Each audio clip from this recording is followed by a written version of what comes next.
but were actually paid for selling air to NCPB. It's unacceptable, it's not tenable for any public officer to deny, particularly our farmers, the opportunity to benefit from a government premium price. And what we did immediately after that is that all the 5 managers in charge of those silos have all been suspended. Nandi Hills MP and Moiben MP want action taken over the maize scandal. Because as we speak now, we're losing. I talked about it in 2015, 2014. No one took me serious. They thought I was just opposing the Jubilee government because I was against it. They said I was being sponsored by dark forces. Now the dark forces are the ones who are running the show. The big fish have not been named.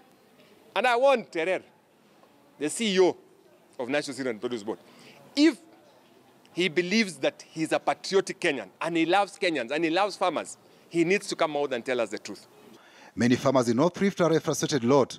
They have not been paid for their maize supplies, while traders masquerading as farmers were given priority. In 2010, Kenya witnessed another maize scandal where well-connected politicians traders sold the national strategic grain reserves to millers at a profit. Patrick Amimo, KTN News.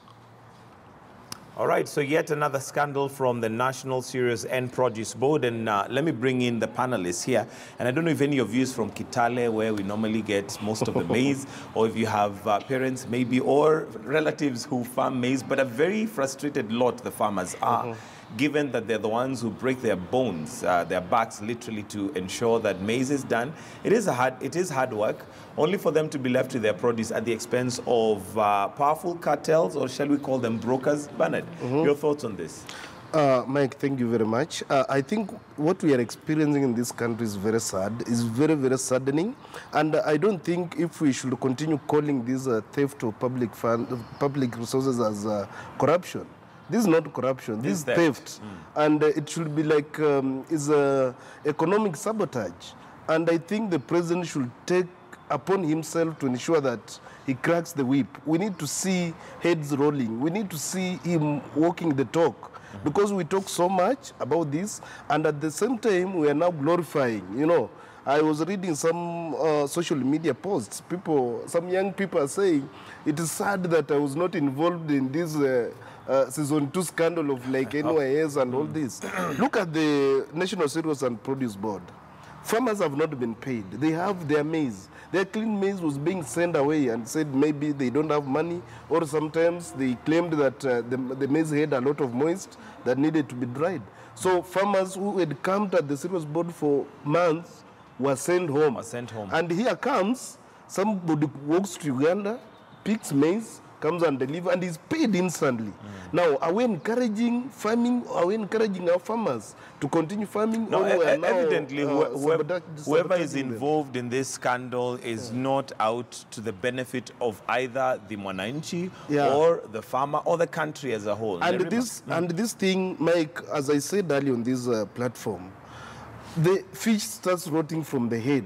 There's no way this person can just bring this maize and be paid instantly without, you know, a certain form of support or cartels within the National Cereals Board or within the ministry at the head that are involved in this scandal. Absolutely. So there's need for the president to crack the whip and walk the talk. Okay.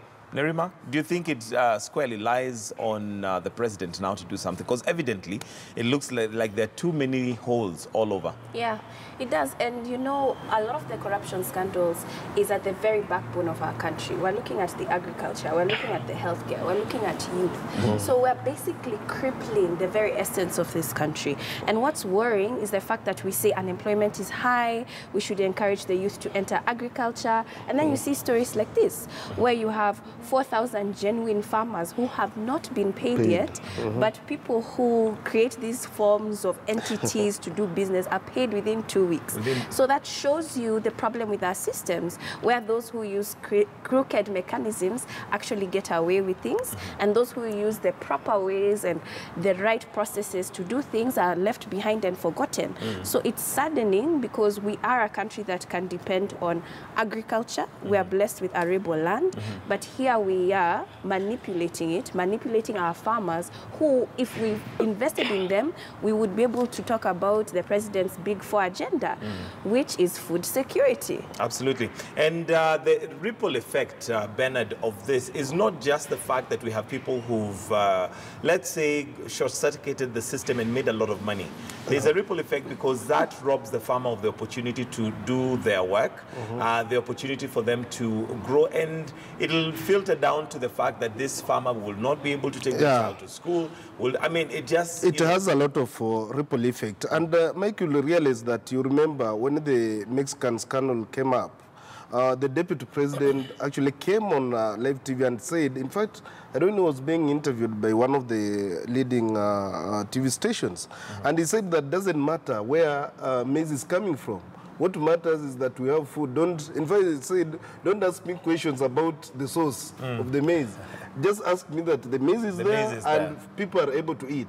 Now look at that statement. It encourages that it doesn't matter how we promote our own local farmers, but we promote farmers from other countries.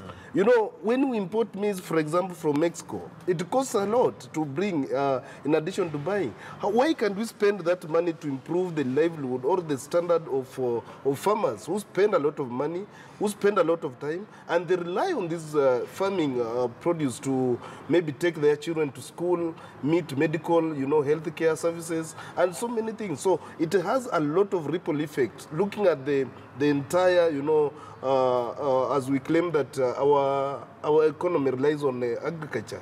And, you know, as we encourage young people to move from cities and go back to rural areas to engage in mechanization or mechanized agriculture, it's also, you know, feels so sad to see that when these people do a lot of work on the farms, then at the end of the day, they are not getting anything. Absolutely. So somebody would rather say, okay, let me also join the cartels. Go to neighboring countries, Tanzania or Uganda, import maize and just supply. And do that. Because I don't have to spend so much time on the farm, so much energy. At the end of the day, my maize gets rot. And somebody in an office somewhere is able to make that money just like that. And remember, you deal a lot with the youth and you have a very huge task. I'll just read a quote here. It's a meme that's been doing rounds. I don't know if it's true that it was said by Julius Malema, but he says, how do you convince the upcoming generation that education is key to success when you are surrounded by poor graduates and rich criminals? Absolutely, it's very difficult.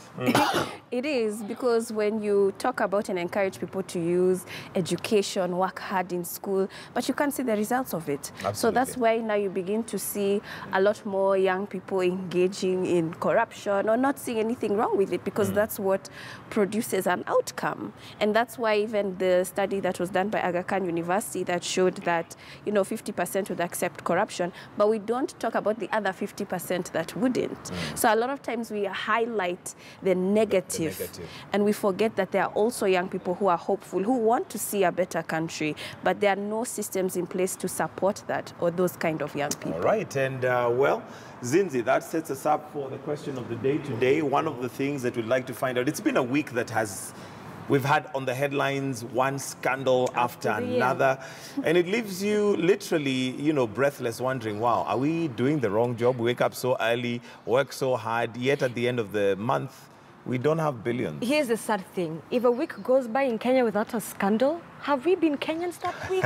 It just doesn't feel, it feels a bit off. Because now, the sad part is that it's now become a recurrent thing that, oh, okay, so this week, what's the scandal? Oh, so next week, what's the scandal? Because before this, it was the Kenya Ports Authority, and we had now the NYS, and we have the grain scandal. And even on our Daily Nation this morning on The Standard, we highlight for you about 13 of the corruptions that are under President Uhuru's tenure. And the conversation that also Michael Gitonga has had is on page 8. Details of that will follow later.